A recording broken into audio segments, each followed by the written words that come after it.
Well, good morning, everyone. I'm Dr. Laurie Davis, host of the Today Show, coming to you from the Disability Channel. And so happy to have my veteran cohort with me again today, Jill Younghusband. Good morning, Jill. Good morning, Dr. Laurie. How are you? Well, I'm doing pretty good. I feel a little down, no, I don't feel down. My energy is low today. Mm-hmm. And I've had a very busy week. So, as the week gets to near the end, I kind of get worn out a little bit, but you're here to pick up the energy, and that's great. And we have a fabulous guest today. So how are you doing? I'm doing great. It's been I'm always busy doing something in this house. Living in a fixer-upper. There's always something to do, and also getting ready for winter. Cleaning up the yard and Mm-hmm. Mm-hmm. yeah. But it's good. It's good. Things are good here in Edmonton. Excellent. Same here. But I took my dog out this morning for his morning walk, and I looked up, and here was the moon just hanging. The sun was up, but here was the Mm-hmm. moon just as bright as anything in the sky. It was Mm-hmm. beautiful. So I took some photos. Well, full moons are powerful. Well, maybe that's why I'm feeling a little tired. Yeah, perhaps. But you've been Oh, busy. You're a busy yes, lady. yes. Well, I corrected someone yesterday who said I was busy, Mhm. and I said, "No, I'm not busy. I'm productive." Oh, I like that word better. Yeah, because a lot of Yes. people keep busy so they don't have to think about things. Well, I'm not that kind of busy. Mhm. I'm just productive and engaged. Yes, Mhm. absolutely. Yeah. And speaking of engaging, our guest today, he has been a mover and a shaker in the veteran advocacy world, and I'm excited to bring him on. All right. Well, why don't you just tell us a little bit about him, and then we'll get him to tell us all about him. All right. Well, a little over 8 or 9 years ago, I connected with Dave Bona through Facebook, and Mhm. because I've been doing some research on my health and the history of what my military career and my medical history. I deployed to Namibia in 1989, and they gave us some anti-malarial medication as a prophylactic treatment for malaria. And I thought perhaps I had been injured by this medicine. And Dave reached out. Dave called me. We spoke for over 2 hours, and he educated me on the hazards and side effects of mefloquine. And this weekend, they're having their 8th annual mefloquine rally. This year, it's in Victoria, and we'll be talking about that. And also, we'll talk about Dave's career, and it's going to be a very educational session.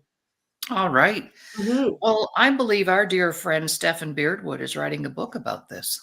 Yes. I'm pretty sure he is. Yes. Hmm. Okay. All Hmm. right. And once he's done that, we're going to have him back on too to talk about the book. And Absolutely. so let's bring Dave on board. Yeah. All right. Good morning, Dave. Good morning.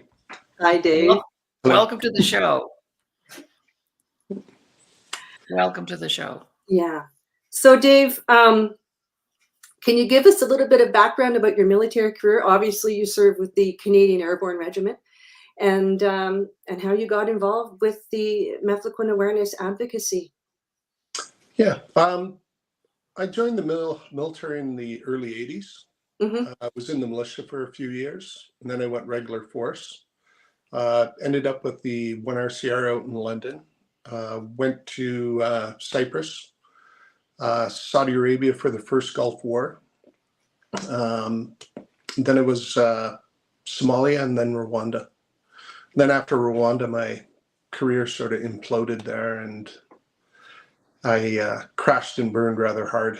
Had went through the Canadian Forces medical system. Didn't meet their criteria for PTSD. So basically, I was went through the military justice system and uh, court-martialed and kicked out Oh. for conduct issues. Mhm. And what's come to light now is the majority of the conduct issues have been laid directly at the feet of the anti-malaria Yeah, drug, come up closer. mefloquine. Oh yeah, Come sorry closer. about that. Yeah, come into the center. There we go. Mhm. Yeah. Thank you. Yeah. All And right. so basically, the all the issues I was having post Rwanda was related to the side effects from the anti-malaria drug mefloquine they gave us in Somalia and Rwanda. Oh. Yeah, and it was pretty horrific, actually. The if I as I look back on it, and I don't know how I survived Mhm. because this drug has a very high rate of causing suicide. I had 3 active suicide attempts that were stopped. Uh, Twice while I was with 3RCR after Rwanda there, um, tried to kill myself. And it just so happened, I used to keep an extra loaded mag in my locker at work. And I had the keys for the lockup. So just had enough the one day and I grabbed that mag and I was walking to the weapons lockup, and out of a side hallway, this Padre Allen, unit Padre, grabbed me. He goes, "Hey, Dave, how's it going?" Just randomly, I don't know if his Padre radar was going off or what, but he talked to me for about, 15, 20 minutes, and it was enough. He did that twice. Thank God. Yeah. And then the third time I was going to go crash into a semi on the highway, and um, the friends of mine actually cut my vehicle off and dragged me out of my vehicle and went and got me drunk. but again, it was enough. It was enough. Mhm. There was like that whole period of time was pretty dark. I don't know how I sort of made it through it, but I did. Um, yeah. And sadly, your story is not. No. There are No. so many Yeah. Yeah. stories. The I tracked down when I found out about the mefloquine poisoning about 10 years ago now. I got angry. It's like, are you kidding me? I've been fighting PTSD for ever since I got out at that time, and it was about good solid 14 years of fighting PTSD. And just to find out it wasn't PTSD. Like, I did inpatient treatment programs for PTSD. I did weekly wow. psychologist sessions for PTSD once a week, twice a week. I did every treatment under the sun. I did to try and manage the PTSD. Nothing worked. Made things a little bit more manageable for a while, but I couldn't get away from the extreme anger management stuff, and all the other physical symptoms that we found out about after the fact. And it wasn't until my longtime psychologist, Dr. Susan Brock, snuck me into a new treatment protocol she was using for young Afghan veterans that were coming back with severe TBIs, that all of a sudden my life got better. It took 3 months of this treatment, and all of a sudden I got my life back. The suicidal ideation went from a constant thought every single day, all day long, to just transitory, when financial stuff kicks in. Oh, fuck, this sucks. Like the normal, the normal, the normal stuff, if you call that normal. But I wasn't getting swamped with it anymore, just by changing from PTSD to brain injury treatment. So my doctor started asking me questions. One of the questions he asked me was if I've ever been on the drug, anti-malaria drug mefloquine. And I said, yeah, I was on it twice. So there wasn't a lot of knowledge back then, but she just kept on treating me for a brain injury. And it just kept on getting, my life just kept on getting better and better, to the point now where I hardly ever do any PTSD treatment. I do a weekly neuropsychologist appointment, and I do almost exclusively management for brain injury stuff. So I still got PTSD. Don't get me wrong. Mhm. Mhm. It kicks me in the ass every once in a while. So you've got But both. You've got yeah, methylene injury plus PTSD. yeah, Mhm. yeah. Hmm. Now, can you tell our viewers what the history of Larry and the generic name is Larium? Uh, it's it's uh, it's called mefloquine in Meth, Canada. right? Down the States in Europe, it's called Larium. And how did Um, it come into the military in how the it came into Canadian? the military, there's a little bit of involved history here. We got to go back to Vietnam. In Vietnam, they were issuing a drug called chloroquine, which is from the same family of drugs as mefloquine slash Larium. And that's what I took in Namibia. Mhm. Chloroquine, yes. So chloroquine's got an injury profile.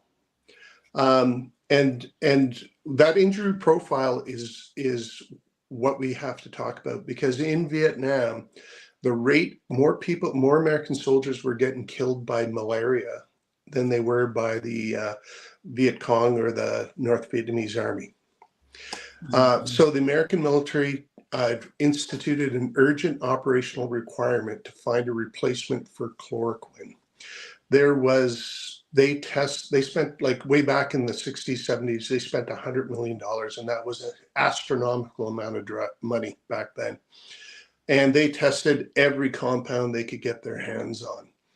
And there was absolutely nothing that they could find that was even close to being effective uh, as an improved anti-malaria drug. So they had a researcher that was part of this trials that previously he worked with the American Ultra trials for that uh, uh, drug Americans tried to develop to enhance soldiers' performance on the battlefield.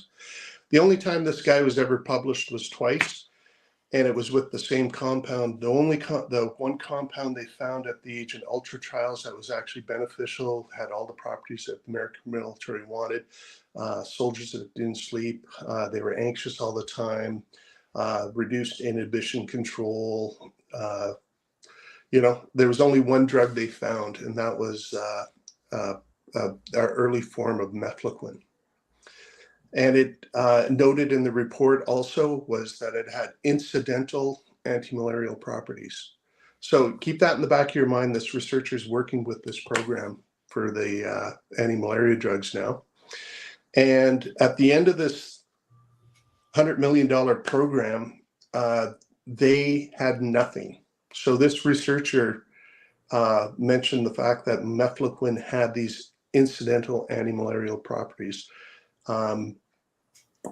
And lo and behold, you got an American Army general that had to have something to show for that $100 million. He trotted out mefloquine. Problem with the trotting out of mefloquine, I bet you he was thinking, yeah, they will develop it further before they started issuing it to the troops. They didn't. They rushed it through trials. It never completed the testing where it was actually fully tested on animals, where it was given to animals for an extended period of time, and then they do full autopsies on it. That never happened. So they were never able to figure out and note the damage caused by this drug to the monkeys and stuff. So those trials never happened. So it went right to troop trials, and it kept on failing the troop trials. But they needed this drug. They needed a better anti-malaria drug, and they thought mefloquine was it. So this drug was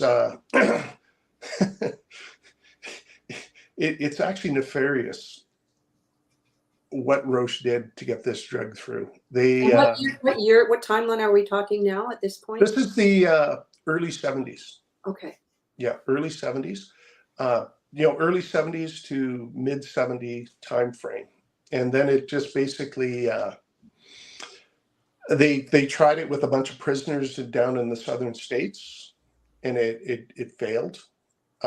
Finally they went over to Africa, to a third world country over there, to their military, and they purchased a platoon of soldiers to test this on. and apparently it passed that trial with flying colors. And that plus a doctor that would they started issuing it to some civilian travelers. And the thing was, they were handed a form when they were handed the pill. Okay, if you when you come back, have this filled out and return it to us. So they gave this drug to thousands and thousands of American travelers. But the problem is, if you're not on that plane coming back and you're locked up in a mental institution in a third world country, you can't hand in your form. So based off of that study, they came up with the number 1 in 10,000 adverse reaction to the drug. When in all actual fact, the actual number is more like 1 in 5, 1 in 8. Oh my That have goodness. a severe adverse reaction to the drug, not just a low level. Like everyone who took mefloquine had the vivid dreams. And what the vivid dreams were an indicator that the drug was actually burning holes through your brainstem and you were to immediately discontinue it. Set it right on the box. Vivid dreams, stop using the drug, report to a doctor. Most military guys that were issued this drug didn't have a product insert. It was like when we were issued the drug, we were given a plain brown pill bottle with a little label on it that said mefloquine. That was it. There was no product insert. We didn't have any material to say, hey, okay, the vivid dreams, the balance, the body temperature regulation issues, the violent tendencies, the suicidal ideation, the I haven't slept for freaking 2 weeks in an operational theater of war and I'm armed for bear. There was no product insert for us to access to go, hey, we've got a problem, and then actually be able to say, go to our medical system, okay, according to this product insert, I'm having an adverse reaction to this drug. That never happened. Wow. So this drug was absolutely a freak show in a bottle. It was from day one, the first day I took that pill prior to my deployment in Somalia, it was a shit show. Oh, excuse my language, sorry. No, that's okay. No, we'll go back That's to the history. So, sorry, I got off track. So they had this study done to find a replacement for the drug. They couldn't find anything, so mefloquine was put forward, and I bet you mefloquine was put forward with a thought that, they will refine it further, they will improve it, that never happened. That improvement part never happened. The only time the improvement part happened is they tweaked the formula after it started being issued to troops. So as the drug, the longer it stayed in service, the less side effects there were, but they were never able to eliminate the side effects, ever. Yeah. So I have a question for both of you, which is an educational answer for me because I never have been in the military myself. But this is not the first time that I've heard about something where our military were used, for lack of a better word, guinea pigs for certain products, drugs. This is not the first time I've heard that. I know other things that the military were used as a form of a test ground. Am I out in left field? No, first Gulf War, we were issued untested drugs. There was an anthrax pre-treatment, which has been directly linked to causing Gulf War syndrome. It happens all the time. There's this urgent like as soon as things go operational, you start deploying soldiers overseas, some of the rules that apply to civilians get thrown out the window. So they can, for example, the risk of us becoming combat ineffective because we were exposed to anthrax outweighed the fact that we were being given an untested, anthrax drug, vaccine type thing. and the nerve, the parobrostigmide, I think it was called, the nerve agent pretreatment that we were given in the first Gulf War. Again, another untested drug. Mhm. But again, it was an urgent operational requirement. What's the point in deploying 1,000 soldiers overseas if the first time you get exposed to a chemical attack or biological attack, all your soldiers are dead. So, but in today's day and age, like there's, even with just computer modeling, of what little I know of this, I'm not even a biochemical engineer background type guy. I am aware that with computer modeling, they can actually detect these these drugs that cause injury. Mhm. So yeah. And with the military, I remember with you were given mefloquine and you were given loading doses, so it was off label because Okay. it's a weekly dose, is it not? Yes. 250 milligrams. Originally, when the drug was first developed, it was developed, I believe, with 25 milligram dose. And this is why the mefloquine had such a hard time with the going through the trials and program. Every single time they did a trial with it, people caught malaria. So they kept on going from 25, they double it, 25 to 50. Mhm. Then they give it again. Oh, they're still catching malaria. Then they double it from 50 to 100. Oh, they were still catching malaria. Then Mhm. they doubled it from 100 to 200. Mhm. Oh, they're still catching malaria, but they're not as many of them are catching malaria. Oh, let's just bump it another 50. Okay. Even though we're at a dangerously high level for injury, Mhm. let's just let's just let's just throw in a little 50 extra as a safety precaution A little and top give it up. to the troops. Give it to the troops. But the thing is, with this drug, it was never issued safely or correctly.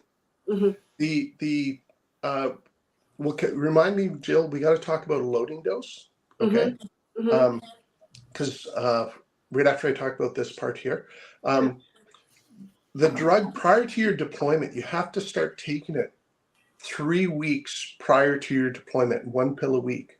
The problem with that is mefloquine takes 6 to 7 weeks to hit that serum level in your bloodstream to where it's actually working. So we've got soldiers deploying overseas taking a very toxic anti-malaria drug. It was never issued correctly. It should have been taken 6 to 7 weeks prior to deployment.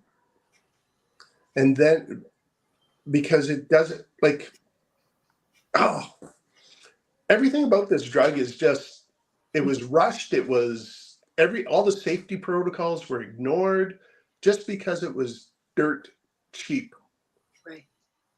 Malaron costs $14 a pill roughly. The price goes up and down from there, but that's And that's just, an alternative. yes, it's Malaria. Malaron is a safer once a week anti-malaria pill.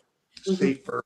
It Mhm. still has a little bit of an injury profile, but nothing near what mefloquine has.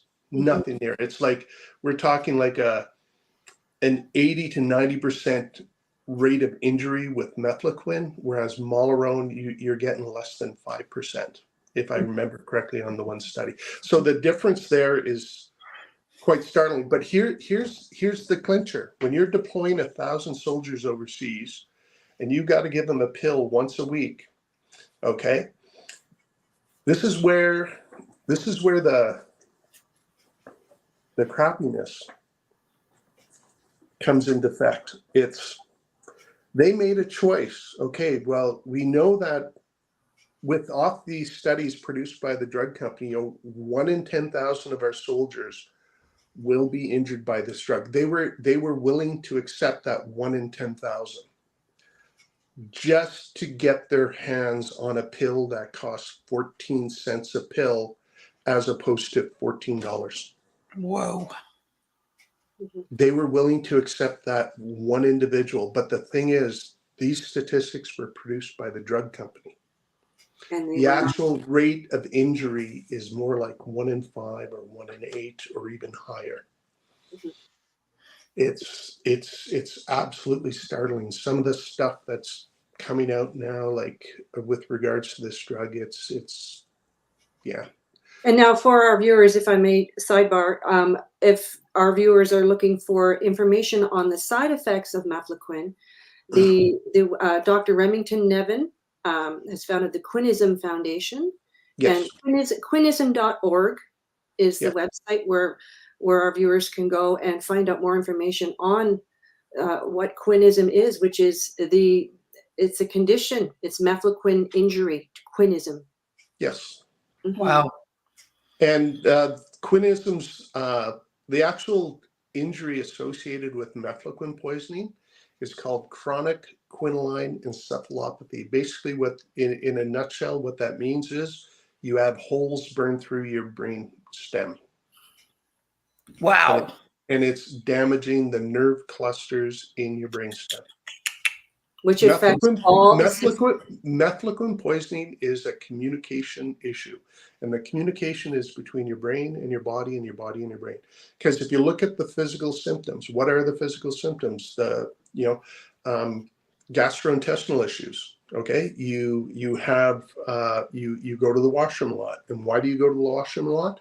Because the nerve cluster in your brainstem directly under where this damage occurred is called the dorsal nucleus of the vagus. And this is the one that controls the smooth muscles of your esophagus, Mhm. your stomach, your large intestine, your small intestine, and your colon. Wow. It also controls the secretions within your digestive system. And oh my God, it's just, Yeah. Mhm. it's Just take your time. crazy. It's It's just devastating. absolutely crazy. Like you can still function in life, but you're like, oh my God, oh, geez.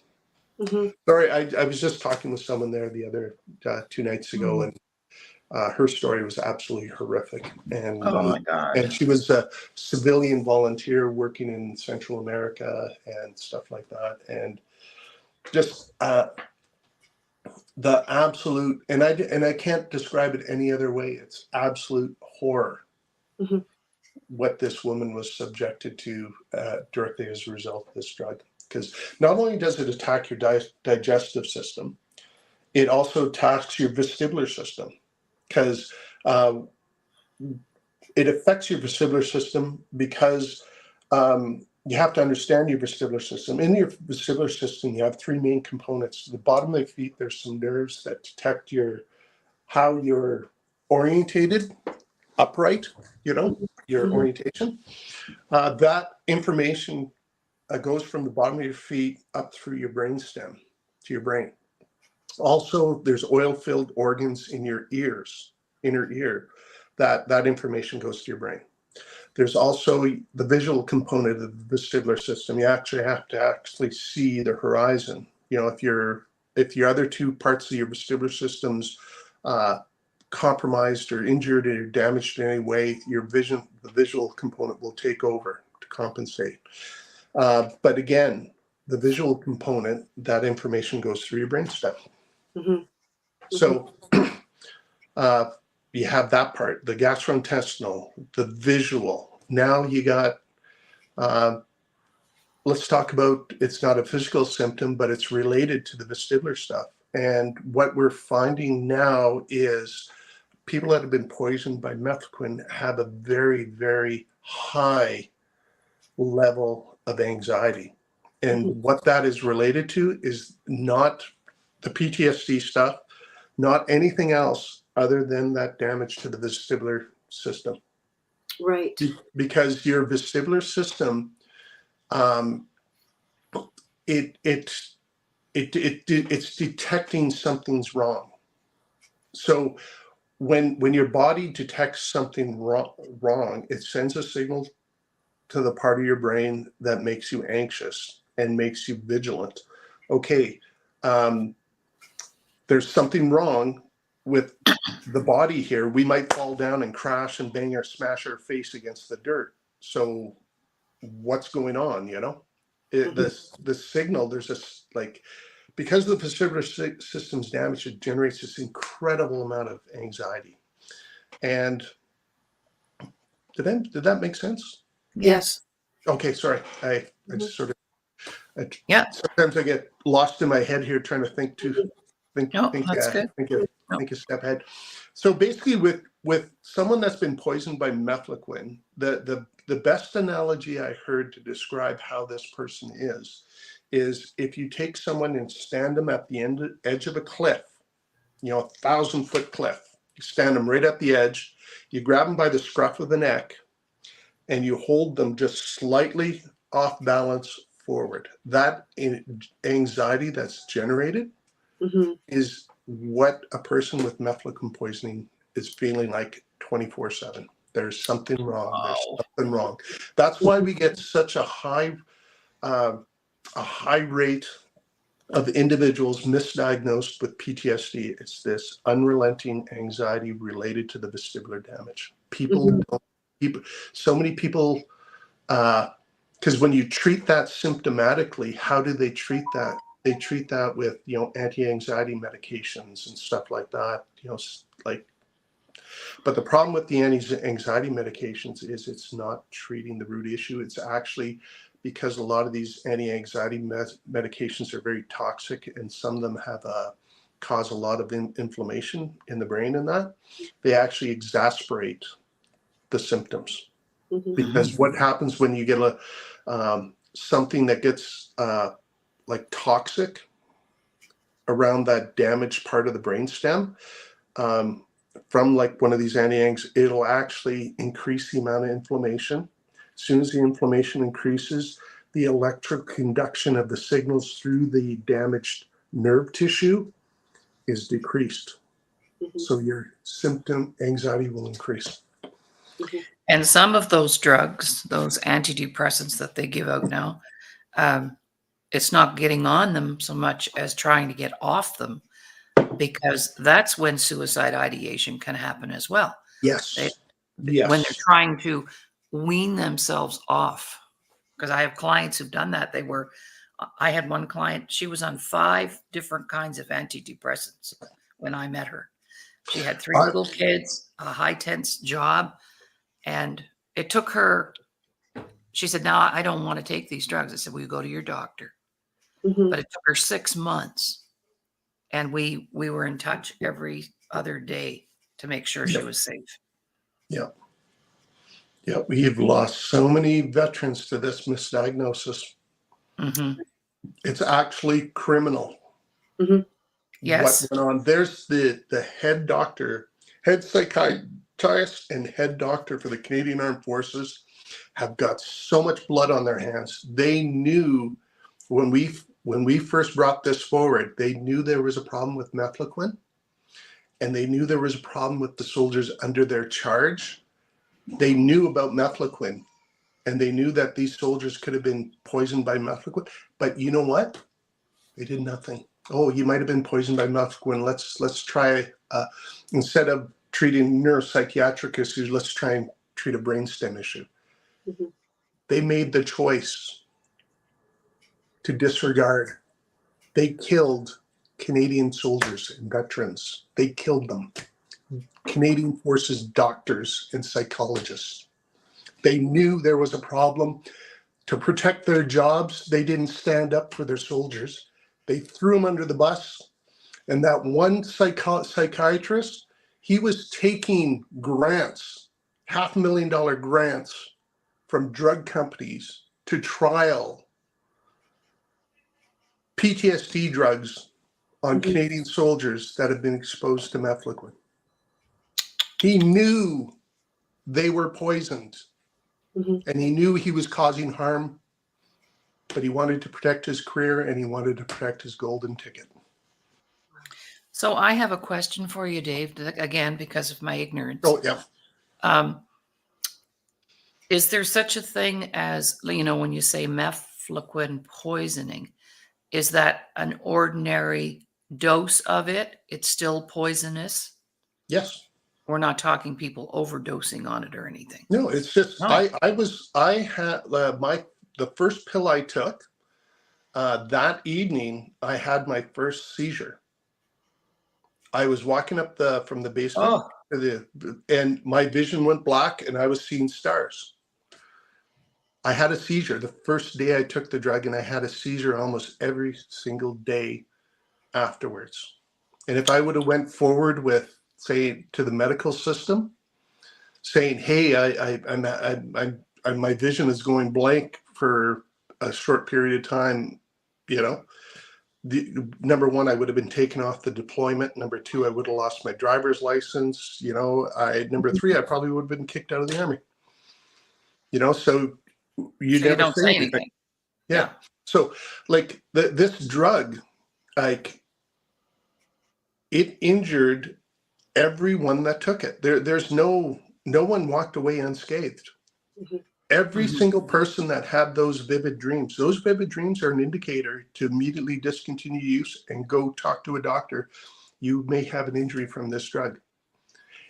Every soldier you talk to, every single one that took the drug had those vivid dreams. And what I know now is if you did a vestibular test on everyone that took that drug, what you're going to find is not one of them has an undamaged vestibular system. They may have a very low level of symptom presentation, like they might not even realize, like they're injured. But if you did a full-on vestibular test with them, every single one of them would fail. Wow. Yeah. The injury is there. What we're seeing now is this type of injury is going to lead to a lot of degenerative brain disorders. Mm-hmm. Already, Right. there's a study that just came out of the States with veterans, and they're finding that people that have taken mefloquine have an extremely high rate of developing Parkinson's. Oh, yeah. An unusually high rate of developing Parkinson's. Oh, what we didn't do, sorry, I got sidetracked there. I didn't list, let me list all the physical symptoms that Yeah, we I'd know love of. that. Yeah. Okay. Yeah. The first one is the gastrointestinal. Right. The second one is the vestibular injury. So you have balance and dizziness issues. And I'll give you an example of that. I used to get up out of a chair and I'd have to pause for just like a half a second and grab the arms of the chairs just to let my vestibular system reset before I fully stood up. Mm-hmm. That's the extent of the injury with the vestibular I was suffering from. And it just became normal. And I didn't even realize that I had a vestibular injury. It just became normal. So you have the vestibular, you have numbness and tingling in your extremities. I used to have it on the front of my legs, forearms, and fingertips. Balance and dizziness issues. I used to fall off the top. I used to climb out of the hatch of the Grizzly when I was in Somalia, and I couldn't balance myself. So I climb out of the hatch and I literally fall off the side of the Grizzly. That Grizzly's what, 9 feet off the ground, 8 feet off the ground. But, my back and ankles are shot from falling off that damn armored vehicle all the time. So yeah, balance and dizziness issues, body temperature regulation issues. I get hot in a cold environment. Like I can go out when it's -40 some days with just a t-shirt and a pair of shorts on, and it doesn't even faze me. I could be driving up the road, and I literally, in the middle of winter, I gotta open the window of the car because, like, I've got this full body sweat. Even the bottoms of my feet are sweating, and they're not supposed to sweat. That's what it feels like. Um, Other times, like, we've thrown out bedding in our house because it becomes so sweat stained and you can't wash it anymore. Like, I will sweat head to toe, and I completely soak my pillow and my sheets right down to the mattress. Um, what else is there?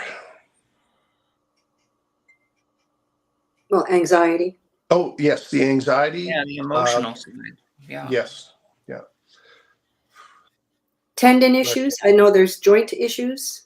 I know Stefan Beardwood had Yeah, no, well, that's just it. We're just looking at there's a lot of sub uh, sub issues based off of, like, that gastrointestinal one is probably It's huge. most horrific. It, when you consider, 70% of your immune system is in your gut. yeah. And Oh, wow. the microbiome, your gut microbiome is so important. And all the stuff your brain needs to function is produced in your guts. For example, serotonin. Where's serotonin produced? Right. Your digestive system. How's it get to your brain? Well, when your blood passes through your digestive system, the serotonin adheres to the platelets. And when that passes through the brain, it deposits the serotonin in your brain. If you're taking a crap 5 minutes after you finish your supper, the residence time of that food in your digestive system is not long enough for your body to extract all the chemicals and nutrients you need for your body to produce serotonin. So depression is another symptom that every single veteran that's been poisoned suffer from to some extent. Wow. So are they, not to get off topic, are they still administering this drug? No. Okay. No. It's been the Canadian Forces issues it as a drug of last resort, but I don't think it's in the last few years. The rate of issuing is maybe 1 or 2 per deployment, if that. And then the people that are taking it are so closely monitored that as soon as they have any, signs or symptoms, they're zoinked off of it and given doxycycline or Malarone. So let's talk about this rally this weekend, Dave. Oh, yes. It's 2 days, and it's in Victoria. It's the 8th annual Mefloquine Awareness Rally. And I've been to a few of them. I was at a couple in Ottawa. I was at one in Edmonton, and I know you guys kept it going during the lockdowns, doing outdoor events in Saskatchewan. This year it's in Victoria. It's 2 days. It's this weekend, 21-22 September. And Dr. Remington Nevin, the leading expert in the field, he's an epidemiologist based out of the States. He'll be speaking. And so there's information on Facebook with Mefloquine Awareness. I'll post on my Facebook and promote this. But it's a 2-day event. The Saturday, the 21st, it's an educational forum. And then on Sunday, the actual rally will be at Veterans Memorial Park in Victoria, beginning at 1300 at 1 p.m. with guest speakers.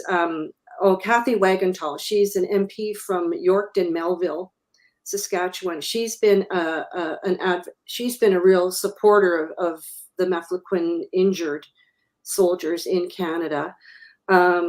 Mike Rood, he's an injured veteran and advocate. He's been running the road, spreading awareness with the Rood Awakening Tour, and you can find him on Facebook.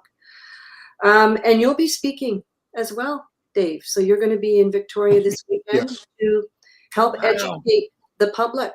And so,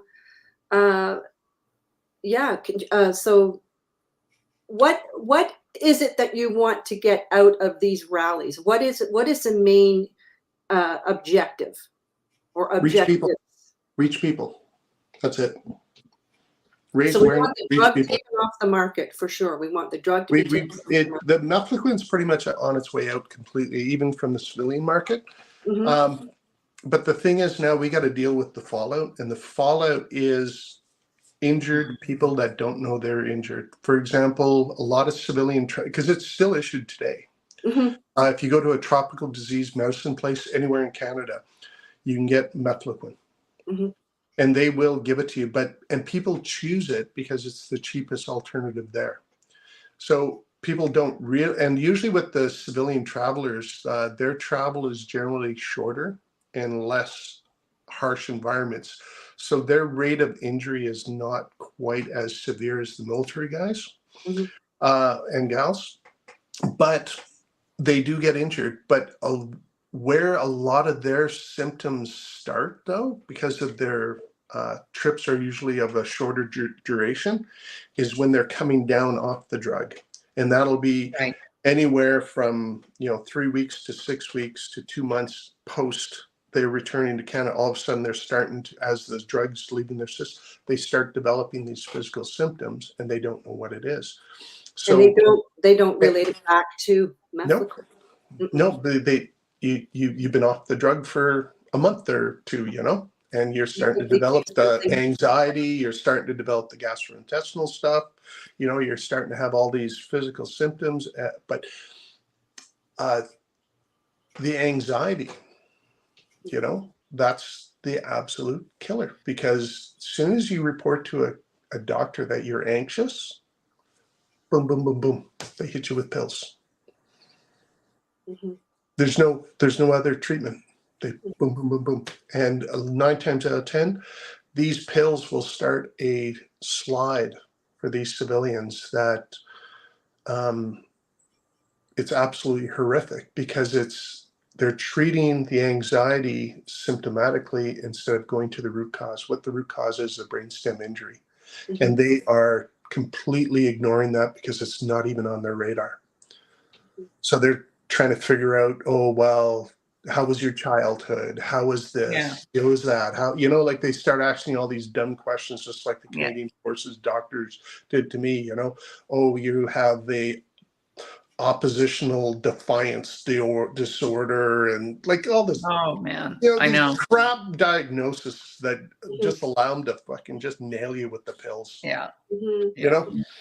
So, and in Now, most mhm. cases, these people, uh, they try them on all these different pills, and they take them at the lowest dose to the max dose, and when they hit the max dose, they just don't even wean them off. They bounce them to a different drug. Then after about 4 or 5 years of this, their symptoms are just getting worse.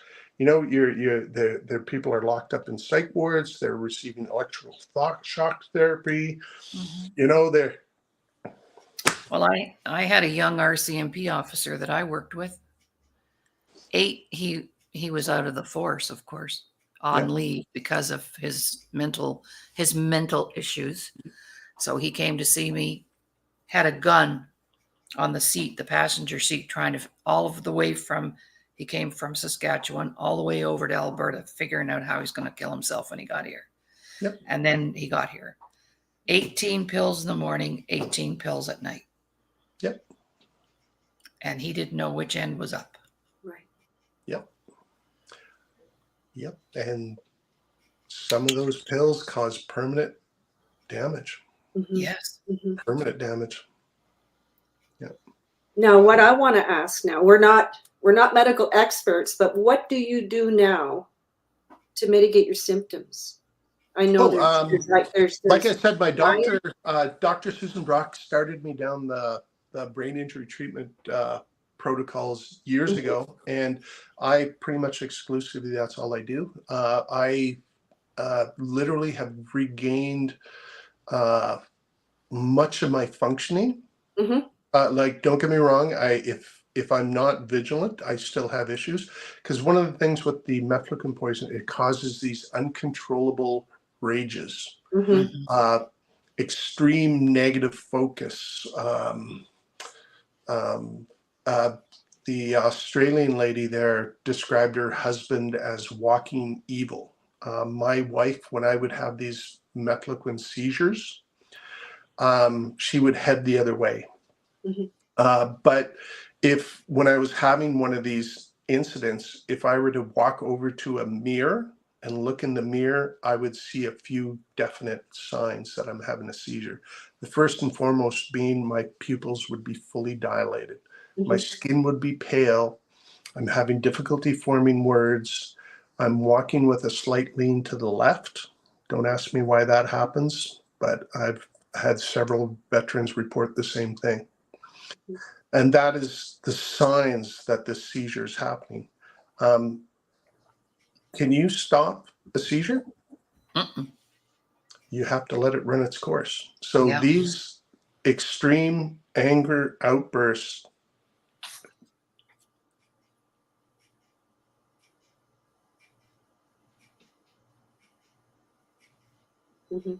I'm sorry, I'm just That's okay.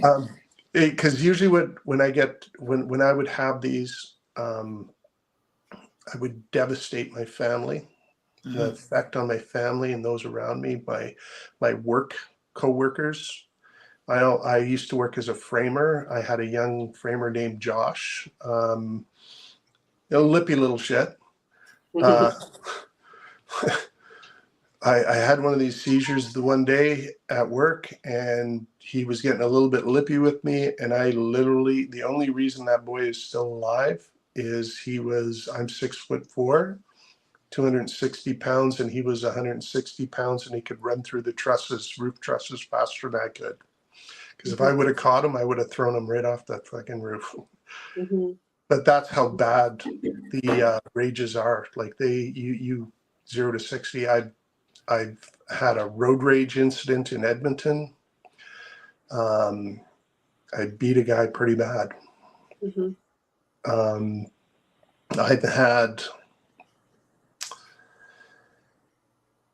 I've lost so much work. I had a career after I got out of the military, I got started fighting fire for the Saskatchewan government up north out in the bush, jumping out of helicopters, putting out fires. I was removed from fires because of these rages. I've worked at almost every fire base in the province, but only for a year or two. And then I'd have problems related to these rages with my superiors, and then I'd have to go work at a different base. I did 12 years with fire management, but for a couple of years here, a couple of years here, a couple of years here,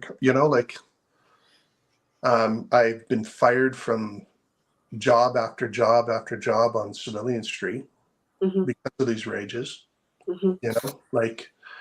I went through a divorce. I couldn't even fight for myself because of these rages. I lost my lawyer because of these rages. It's yeah. Yeah, I get the picture. Your story is just one of so many, Dave. Yeah. Well, if you look down the states, they've given this drug to, I believe it's somewhere around 1 million of their soldiers since the early 90s. We've only given it to about 60,000 Canadian soldiers here in Canada. Because if you look at the deployments to Africa and the Middle East, to the malarial zones, where a malarial drug would have been issued, the number is up over 60,000.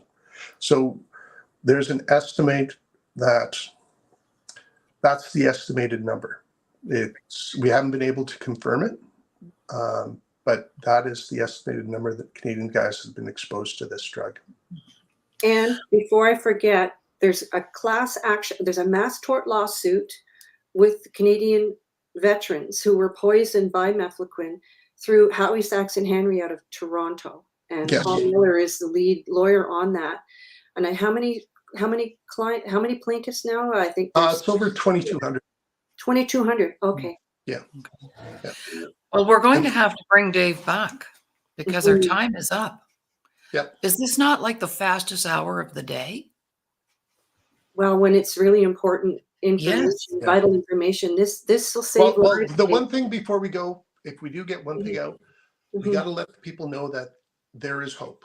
If you've Yes. been Okay. poisoned by this drug, Mhm. there are treatments that have been found to work. And the simplest one you can do is your diet. Yes. Clean up your diet. Mhm. Everyone that's tried a ketogenic diet has reported significant improvement in their symptom management. And that's just because, remember, you got a gastrointestinal issue, your body's not digest.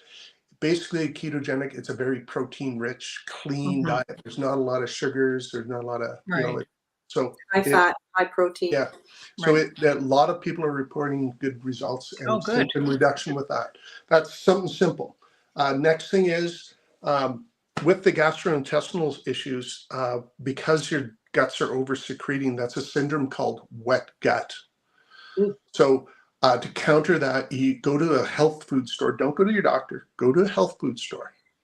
Go to the where they keep the medicine in the fridge there, Yeah. and they have super high strength probiotics. Mhm. Normal probiotics ain't going to cut it if you're a methylquin person. Super high strength. Mhm. Get the most parts per billion you can. Buy that. Take that once a day, twice a day. Just see how it works for you, but you might have to only take it every second day. Mhm. But you can control that, and you can get your body digesting your food again. And Right. again, once your body starts digesting your food, the anxiety will reduce a bit, but the incidence of seizures will go down. Okay, Mhm. and because you're keeping your brain supplied, because basically these seizures happen when right by where the damage, like the temporal lobes by the brainstem. Mhm. And not only did it burn holes through the brainstem, but it burned holes through the temporal lobe. So the sac that surrounds the temporal lobe uh, is leaking fluid, and that fluid is how the temporal lobe gets its fuel or its nutrients, what it needs to function. So what those rages are either a temporal or midbrain seizure. And you can counter that just by getting your guts digestion again, having a protein-rich diet. So Mhm. eggs and bacon first thing in the morning, Right. protein throughout the day. Next thing is actual treatment options. Pharmaceuticals are out the window. Ain't going to do anything for you, because it would be like going, oh, you broke your leg. Here, have some antidepressants. This will fix your leg. That's the basic same analogy. Mhm. So they can work to, no, they don't work for no one I know All right. great Well, success. yeah. So, Well, and then thank you, on Dave. top of that, one last point is Loretta neurofeedback. There's two types of Oh yes. neurofeedback. There's Loretta neurofeedback, and then there's neurofeedback. Neurofeedback's the base stuff. It works, but it takes a long time to have an effect. Loretta neurofeedback, what you do in one session with Loretta would be equivalent to doing like 2 months to 3 months of neurofeedback. Okay, so those are the three things someone can do to reduce their symptoms. I've had about an 80% reduction in my symptoms. My day-to-day function is significantly improved just by managing and doing positive Great. stuff. You're That. doing great work, Dave. Good job. Thank you so much, Dave. Oh my Yes. gosh. Thank you so much. I've Yeah. learned so much from you today. Yeah. And thank you for your service. Yes. Well, I hope I didn't meander too much because I get easily sidetracked. That's okay. You know? No, we're good. We're good. We're right on time here. Mhm. So, Jill, thank you to you for introducing us to Dave and bringing all these wonderful people to our show on Thursdays where we focus on our vets. So, Now, thank you, Dave. one thing I forgot. Mefloquine has a nasty little brother, Oh, and it's hiding in the antibiotic family. They made an okay. antibiotic out of the same drug that mefloquine's made out of, So, and the Cipro. And generally, this drug Yeah. has been given to for a long time. It was given to women as a treatment for UTIs. yeah. There's some that no one's formally done a study on it that I've been able to find, but there's some indication that some of those, like, what is fibromyalgia, doctor? Yeah, exactly. Like, what is fibromyalgia though? It's a generalized, nerve Pain condition with pain. no known cause and no known Yeah. cure. Because I So was diagnosed what? with it. Yeah. So what we're finding is there's a very high rate of fibromyalgia in women as opposed to males, but there's a sneaking suspicion that methylquin's dirty little antibiotic brother is responsible for this fibromyalgia spike. There's I don't know. That's another show altogether. That's another show because I Yeah. have some input on that one too. All right. Mm. So everybody have a great day. Apologize. We must go now. Thank And you, Dave. thank you, Dave. No problem. Thanks. See you soon. Okay.